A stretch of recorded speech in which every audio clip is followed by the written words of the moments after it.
제47편 고라자손의 시 인도자를 따라 부르는 노래.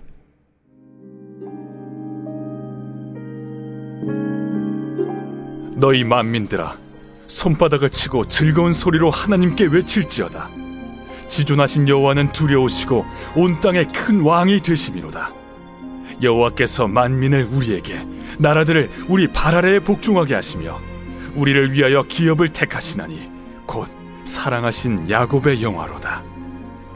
하나님께서 즐거운 함성 중에 올라가시며 여호와께서 나팔 소리 중에 올라가시도다. 찬송하라, 하나님을 찬송하라. 찬송하라, 우리 왕을 찬송하라. 하나님은 온 땅의 왕이심이라 지혜의 시로 찬송할지어다. 하나님이 뭇 백성을 다스리시며 하나님이 그의 거룩한 보좌에 앉으셨도다. 문나라의 고관들이 모이며 아브라함의 하나님의 백성이 되도다. 세상의 모든 방패는 하나님의 것이며 그는 높임을 받으시리로다.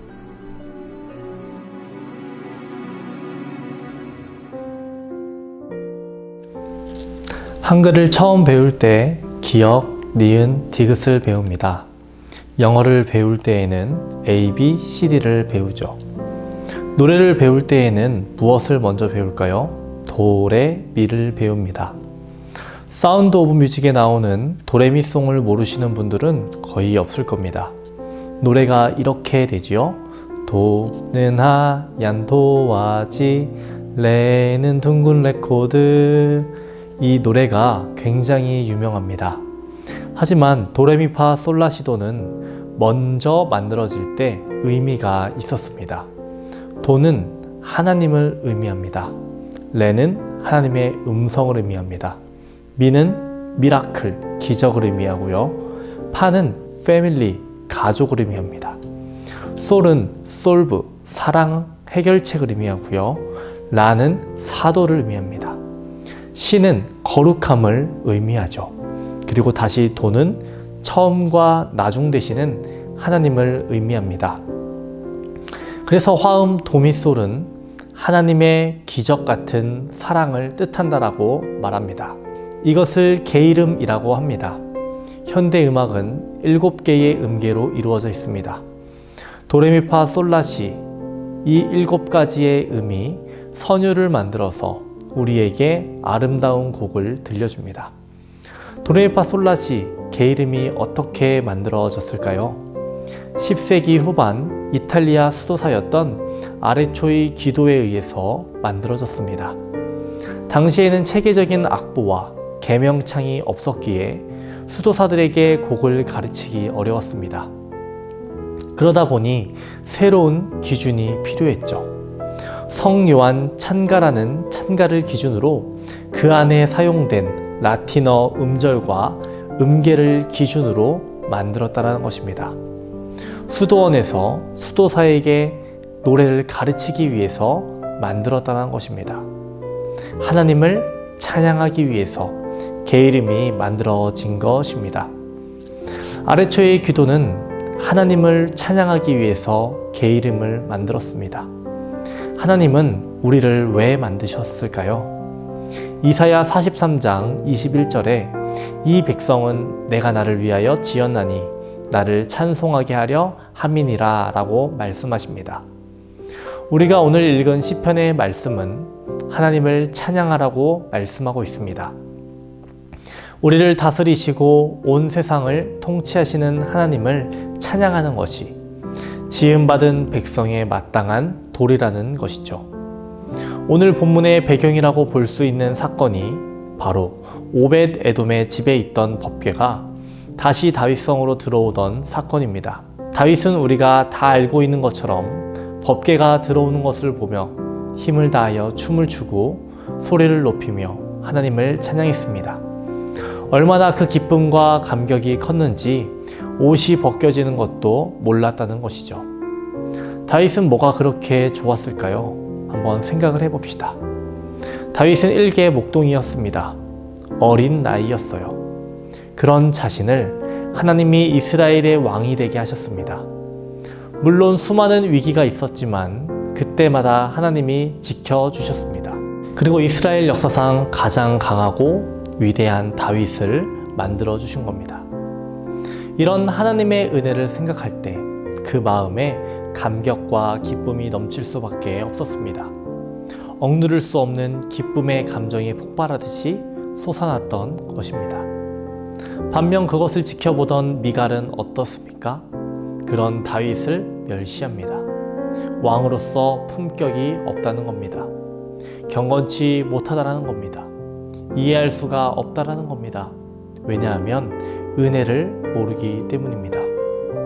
오늘 다윗은 하나님의 은혜를 늘 생각하고 감사함으로 하나님을 향한 기쁨과 감격의 찬양을 하나님께 올려드렸습니다.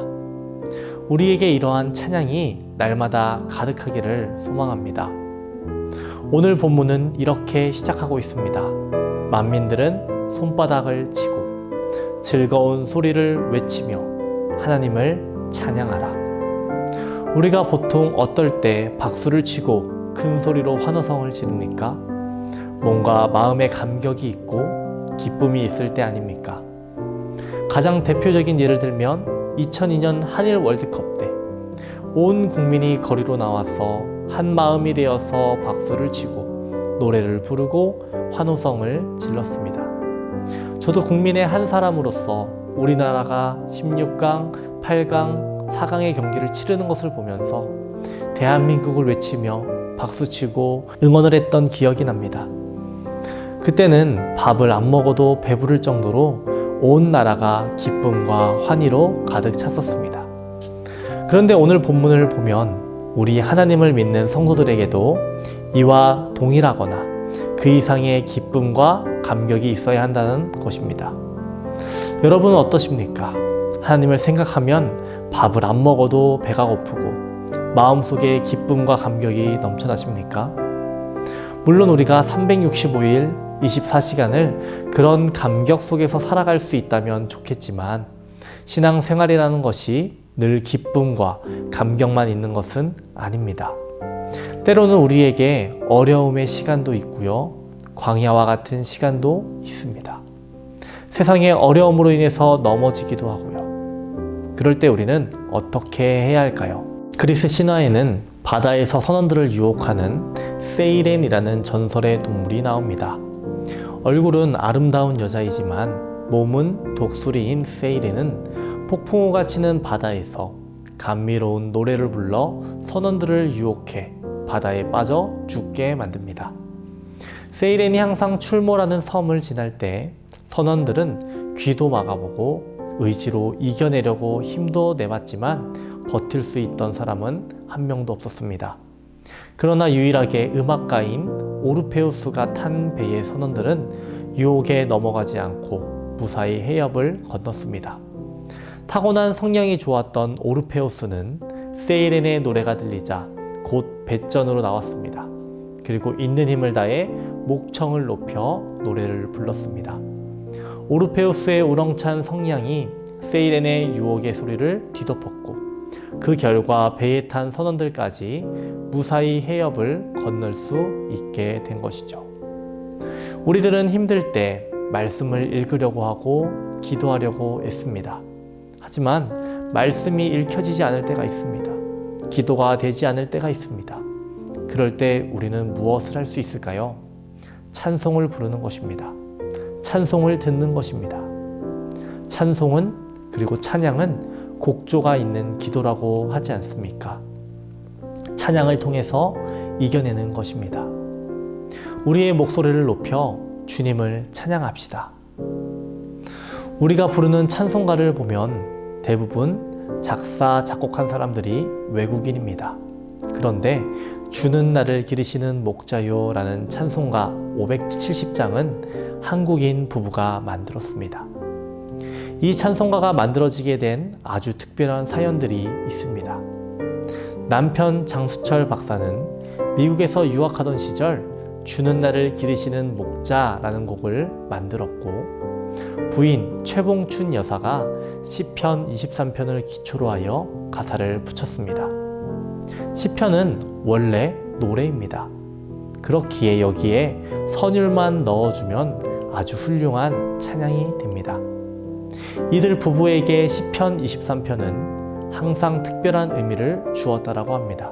6.25 전쟁이 발발하고 한강을 넘기 위해 발을 동동 구르고 있을 때 그 부부는 시편 23편을 외웠다라고 합니다.